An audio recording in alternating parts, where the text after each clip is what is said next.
Dijimos que íbamos a hablar de la ley de humedales, ¿no? Este proyecto de ley que parece trabado en el Congreso de la Nación.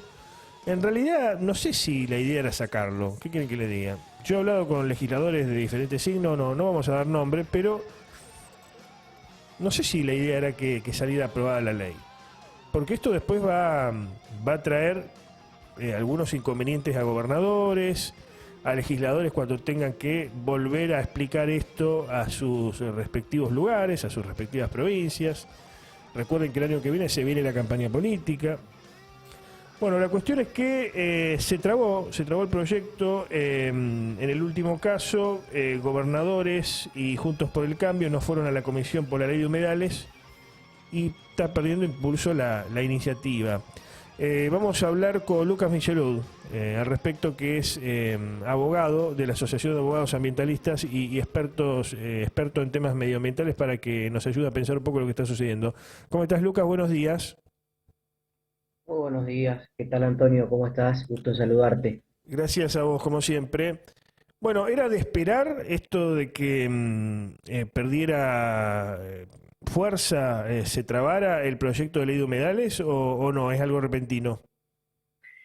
No, se esperaba una sesión compleja, pero también se venía anunciando previamente, por lo menos como vos señalás, la Liga de los Gobernadores lo hizo la semana pasada, y aquel anuncio desde Washington, ¿no? Donde los gobernadores del norte se oponen a la ley bajo argumentaciones para nada claras y muy confusas. Y bueno, eso generó que ingresara una nota la semana pasada a la Cámara de Diputados, por la firma de todos los bloques, de todas las fuerzas, pidiendo que se los emplace, ¿no?, a los gobernadores.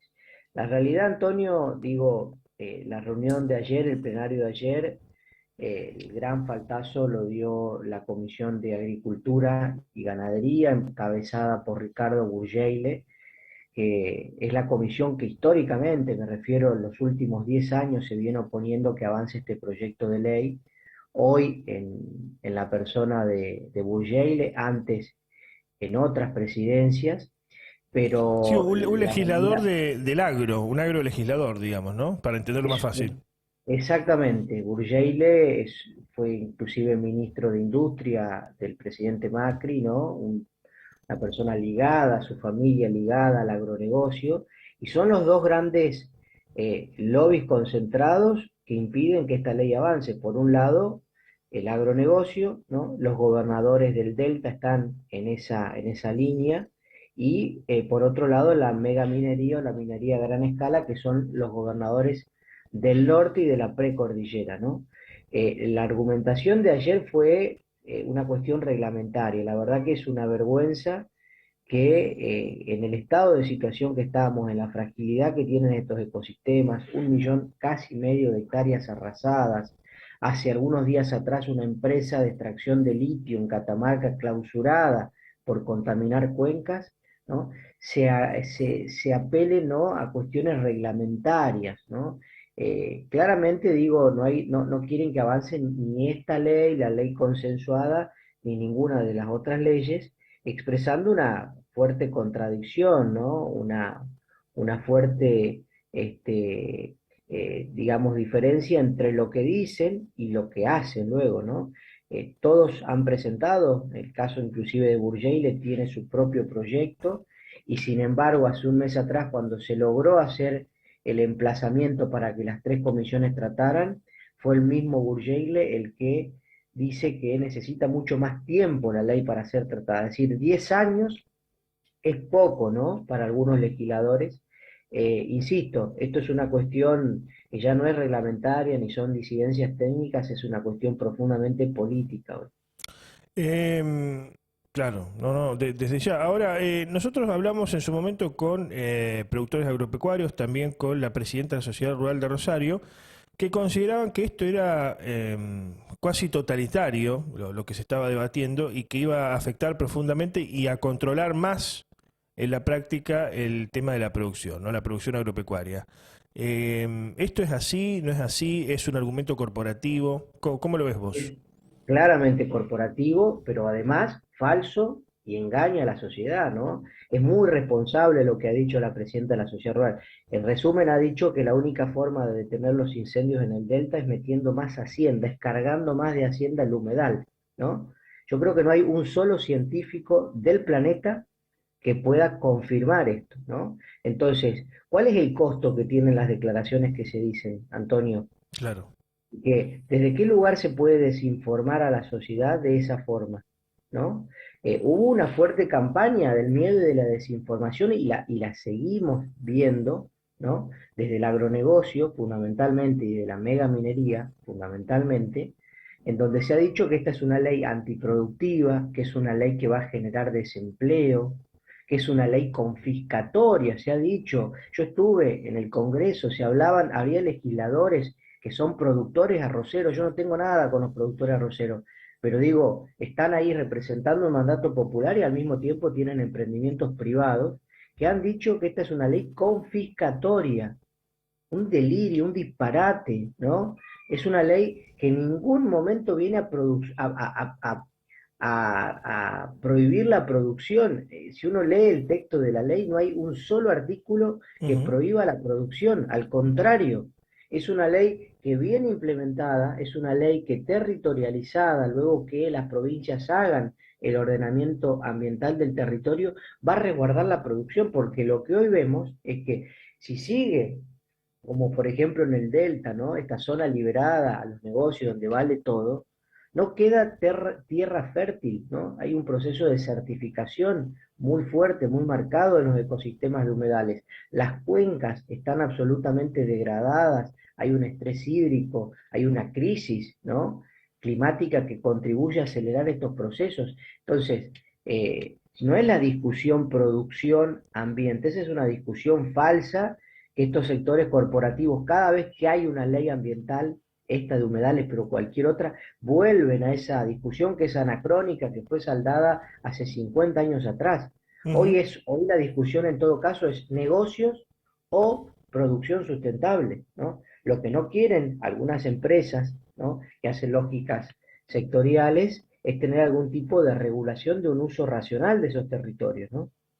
La campaña política, si bien, bueno, todavía no estamos en año electoral, pero el tema de las redes sociales, la tecnología ha acelerado los tiempos políticos. La campaña política venidera, ¿impacta en esto también? Digo, porque después los gobernadores van a querer reelegirse en algunos casos, o los legisladores, y van a tener que hablar con productores agropecuarios, con empresas que generalmente aportan a la campaña.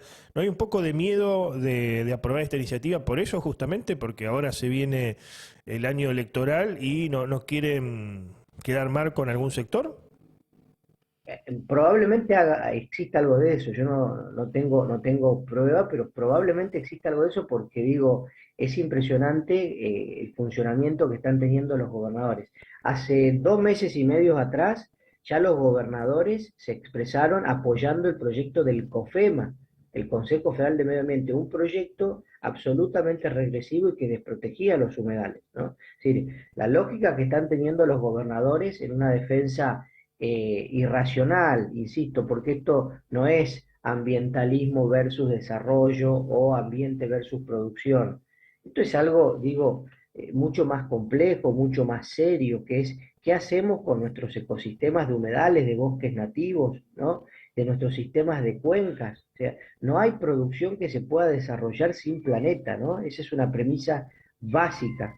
Y todos los gobernadores, ¿no? Tienen fuertes intereses, porque los gobernadores del norte están condicionados por la Barrick, por Pan American Energy, los gobernadores del delta del litoral, por Monsanto, por Bayer y por todas las corporaciones ligadas al agronegocio. Esto es así, esto es Mm. evidente, ¿no? Ahora, el mandato popular implica como condición básica, y lo hemos charlado en otras oportunidades, Antonio, los representantes tienen que estar al servicio del pueblo, de las comunidades, de los territorios, ¿no? No de empresas transnacionales que operan por fuera de las fronteras en muchos casos, ¿no? Y los pequeños productores o los productores que hoy desarrollan sus actividades en los humedales tampoco se tienen que preocupar porque esta no es una ley que nos va a despojar. Sí, Esto es o una si ley. no, por parte de los legisladores, si tienen algún interés, deberían excusarse y no participar de la discusión, salvando distancias como lo que pasa con la nocturnidad en Rosario. Si vos tenés boliche, tenés bares, y bueno, en esta, disculpe, pero no participo, creo que sería hasta más ético y no hacerse pasar como objetivos o equidistantes de las diferentes posturas. Hablando Exacto. estrictamente de lo técnico, estamos en condiciones de decir que se puede trabar definitivamente el proyecto, o sea, perder estado parlamentario. ¿Cómo sería? ¿Para cuándo pasaría la discusión? ¿Cómo es la parte técnica acá, en lo que tiene que ver con el Parlamento? Bueno, ahora hubo una nueva convocatoria para la otra semana desde la Comisión de Recursos Naturales y Primero, ¿a cuántas comisiones fue girado el proyecto? ¿No? Porque por ahí no se entiende bien eso. ¿A cuántas comisiones? ¿Cómo es el circuito y qué pasaría si pierde bien, estado parlamentario? bien. Todos los proyectos que ingresaron, que este año calendario son 10 proyectos, ¿no? El año pasado y el 2020 hubo 15 proyectos, pero este año hay 10 proyectos. Se giraron a tres comisiones: la Comisión de Recursos Naturales, de Agricultura y Ganadería y de Presupuesto y Hacienda. Claro. Lo que se logró hace un mes y medio, 40 días, que fue un hecho muy interesante, muy relevante, fue que se haga un emplazamiento a instancia del diputado Enríquez Esteves. Fue aprobado y se llevó adelante un plenario de las tres comisiones. Ese plenario lo que tiene como finalidad, obviamente, es que exista un dictamen, ¿no? Puede haber un dictamen de mayoría, un dictamen de minoría, pero que exista un dictamen para que luego pase al tratamiento en el recinto, en la Cámara de Diputados. Lo que sucedió es que en esa reunión fue suspendida hace 30 días atrás, por lo que te decía antes, alegando la Comisión de Agricultura que faltaba mucho más tiempo de debate, ¿no? 10 años son poco para la Comisión de Agricultura, entonces quedó suspendido. Lo que hoy se necesita es un dictamen de las tres comisiones bajo la modalidad de plenario unificado que acelera en ese sentido los procesos y luego pasar al recinto. Pero están quedando solamente 2 semanas para que esto pueda suceder hasta el 20 de noviembre, luego finalizan las sesiones ordinarias y si no es incorporado en el temario de extraordinarias por el presidente Alberto Fernández, que no lo va a hacer porque no lo hizo en el 2020 y no lo hizo en el 2021, menos lo va a hacer en este año preelectoral. Ya pasa la discusión para el próximo año. La verdad que es una situación que hoy está en esa escala, ¿no?